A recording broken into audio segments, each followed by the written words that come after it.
अस्सलाम वालेकुम दोस्तों।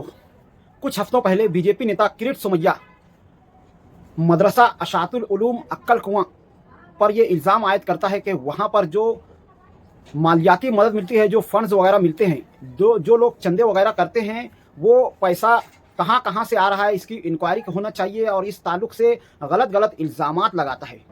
यहाँ पर सवाल ये आता है कि क्या किरीट सोमैया वहाँ पर पढ़ करके गया है या फिर उसने उसके अकाउंट्स वगैरह देखे हैं। ज़ाहिर है ऐसा कुछ भी नहीं हुआ है। सीधी और साफ बात यह नज़र आती है कि इल्ज़ामात गलत हैं और किरीट सोमैया महज एक कठपुतली है और उसके पीछे असली सस्पेंस, असली विलन कोई और है। तो चलिए आज इसी बारे में बात करने वाले हैं। तो मैं हूं फैयाज़ अहमद अंसारी और आप देख रहे हैं फैयाज़ ब्लॉगर चैनल। और हमारे आज के वीडियो का ताल्लुक बहुत ही ज़्यादा अहम है, क्योंकि ये मौजू एक ऐसा अहम मौजू है कि अगर आप इस वीडियो को आखिर तक देखेंगे तभी आप समझ पाएंगे। मदारिस इस्लामिया कोई मामूली चीज़ नहीं है। आम मुसलमानों को दीन से जोड़े रखने के लिए मदारिस इस्लामिया का रहना बहुत ही ज़्यादा ज़रूरी है। जब तक उलमाए कराम से और मदारिस इस्लामिया से मुसलमानों का ताल्लुक़ कायम रहेगा, उनका दीन कायम रहेगा और अल्लाह तबारक व तआला की मदद उनके साथ रहेगी, क्योंकि वो सही तरीके से दीन पर कायम रह सकेंगे। आपको ये समझना होगा कि अल्लाह तबारक व तआला ने अगर मसाजिद में जमात की नमाज़ पढ़ने का सवाब 27 गुना रखा है, तो ये यूं ही नहीं रखा है। अल्लाह तबारक व तआला मुसलमानों को ये पैगाम देना चाहता है कि एक इमाम के आगे जिस तरह से आप उसके कहने पर अल्लाह तबारक व तआला के आगे रुकू व सुजूद करते हो, अरकान नमाज की अदायगी करते हो, इसी तरह से ज़िंदगी के तमाम मामलात में तुम्हें एक इमाम की इक्तिदा करनी होगी। और इस चीज़ को भले ही मुसलमान ना समझें, पर फ़िरका परस्त पार्टियाँ अच्छी तरह से समझती हैं कि मसाजिद और मदरसों की अहमियत इस्लाम में क्या है। और अगर इस्लाम को ख़त्म करना है तो नाउज़ बिल्लाह हमें मदारिस और मसाजिद को ख़त्म करना होगा और उलमाए कराम से आम मुसलमानों का राबता ख़त्म करना होगा। और इस ताल्लुक़ से पूरे देश में, पूरे हिंदुस्तान में इस ताल्लुक़ से कोशिशें की जा रही हैं कि किस तरह से उलमाए कराम को बदनाम किया जा सके, मदारिस इस्लामिया को बदनाम किया जा सके या फिर मसाजिद को ख़त्म किया जा सके और मुसलमानों का ताल्लुक़ दीन से ख़त्म किया जा सके, ताकि उनकी इस्लाम की शनाख्त ही बाकी ना रहे और अल्लाह की मदद उन पर से हट जाए। ज़ाहिर है इस्लाम एक ऐसा मज़हब है जिसको अल्लाह तबारक व तआला ने क़यामत तक के लिए चुन लिया है।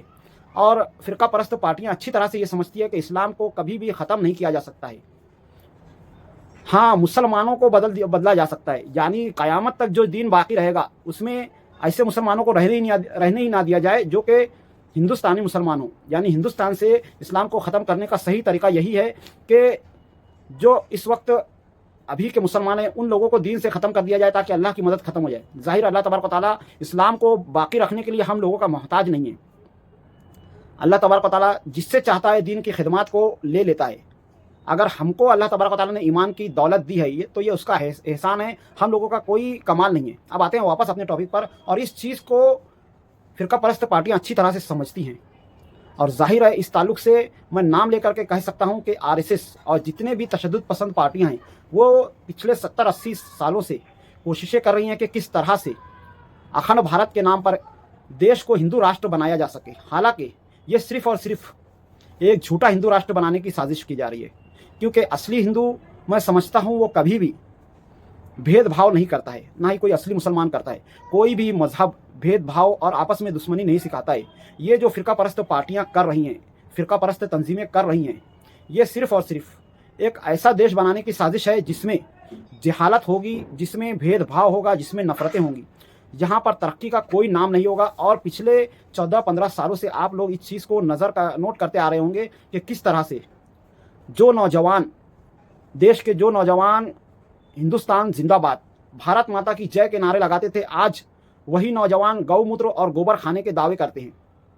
और अफसोस की बात यह है कि उनके वो रहनुमा जो ये कहते थे कि योगा से, गोबर खाने से, गौमूत्र से इलाज हो सकता है, वो खुद अपना इलाज कराने के लिए जर्मनी वगैरह जैसे देशों में जा करके अपना इलाज करा रहे हैं।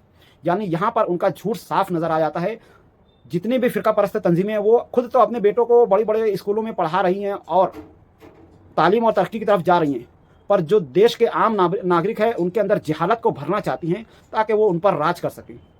और इसी ताल्लुक़ से मदारिस और मदरसों को निशाना बनाया जा रहा है, क्योंकि पूरी दुनिया में इस्लाम एक वाहिद ऐसा मज़हब है जिस पर अगर इंसानियत पैरवी करने लगे और उसकी तालीमात पर अमल करने लगे तो पूरी दुनिया से नफ़रत का, भेदभाव का रिश्ता ख़त्म हो जाएगा और हर कोई मिलजुल कर रहने लगेगा। और जिसकी वजह से ये कॉरपोरेट और ये तंजीमें जो हैं अपना धंधा नहीं चला पाएंगी, अपना गोरख धंधा नहीं चला पाएंगी। और इसीलिए उन्होंने मदारिस और मसाजिद को निशाना बनाया है और उलमाए कराम से आम मुसलमानों का ताल्लुक़ ख़त्म करने की कोशिशें कर रही है।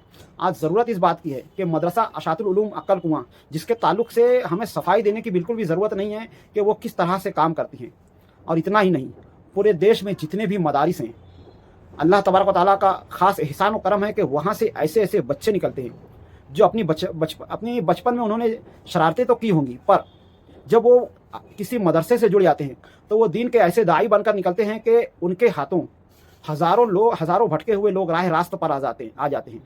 हज़ारों माएँ जो अपने बच्चों से परेशान हैं, हज़ारों माँ बाप जिनको ऐसा लगता है कि उनका बच्चा हाथ से निकल गया है, वो अपने उन्हीं बच्चों को मदारिस में डालती हैं। और मदारिस इस्लामिया का ये शार रहा है कि ऐसे बिगड़ैल बच्चों को वो एक ऐसा समझदार, बाशऊर आलिम दीन, मुफ्ती दीन और हाफिज़ बना करके भेजती है जो उम्मत के लिए राह हिदायत बनता है और खुद अपनी ही नहीं, हज़ारों लोगों को सही रास्ते पर लाने का सबब बनता है, जिसकी वजह से पूरे देश में ही नहीं पूरी दुनिया में तरक्की हो रही है। आज हिंदुस्तान के मदारिस से ऐसे ऐसे तुलबा व तालबात निकल रहे हैं कि जो पूरी दुनिया में राह हिदायत का सबब बन रहे हैं और पूरी दुनिया की तरक्की का बाइस बन रहे हैं। और जिनकी राह हिदायत की वजह से आज पूरी दुनिया में हज़ारों मुस्लिम बच्चे इंजीनियर, डॉक्टर्स, टीचर वगैरह बनते हैं और अपनी इस्लामी शनाख्त को बाकी रख सकते हैं। और इसमें कोई दो राय नहीं है। और जो भी इस ताल्लुक़ से मदारिस पर उंगली उठाता है, चाहे फिर वो हमारे मुस्लिम समाज से हो या फिर किसी और समाज से हो, किसी भी सियासी पार्टी से हो, ज़ाहिर है वो इस्लाम का दुश्मन है, मुसलमानों का दुश्मन है। हमारे मालेगांव के ताल्लुक़ से अगर हम बात करें तो मुझे ऐसा नहीं लगता है कि कोई भी सियासी पार्टी इस ताल्लुक़ से, मालेगांव सेंट्रल की कोई भी सियासी पार्टी इस ताल्लुक़ से किरीट सोमैया का साथ देती नज़र आ रही है। क्योंकि अगर ऐसा कुछ होता तो सिर्फ़ और सिर्फ मालेगांव में ही ऐसा नज़र आता। ज़ाहिर है अगर पूरे देश में हो रहा है तो इसके लिए ये ज़रूरी नहीं है कि फ़िरका परस्त पार्टियों को किसी सियासी रहनुमा को साथ में लेकर के काम करना पड़े। पिछले बिहार के इलेक्शन में आपने खूब अच्छी तरह से देखा होगा कि किस तरह से बेईमानियाँ वगैरह की गई है। और उसके बाद अफसोस का मकाम यह है कि इस ताल्लुक़ से कोई इंक्वायरी नहीं हुई। हालांकि जिस तरह से इलेक्शन के नतायज आए थे, ज़ाहिर है इस इलेक्शन को रद्द करके दोबारा से एक साफ इलेक्शन कराने की ज़रूरत थी, पर इस ताल्लुक़ से कुछ भी नहीं हो रहा है। ये हमारे लिए अफसोस का मकाम है कि इस ताल्लुक़ से कोई बात नहीं कर रहा है। पर कम से कम मदारिस के ताल्लुक़ से मैं समझता हूँ कि पूरे उम्मत को, पूरे देश के मुसलमानों को इस ताल्लुक़ से आवाज़ उठाना चाहिए।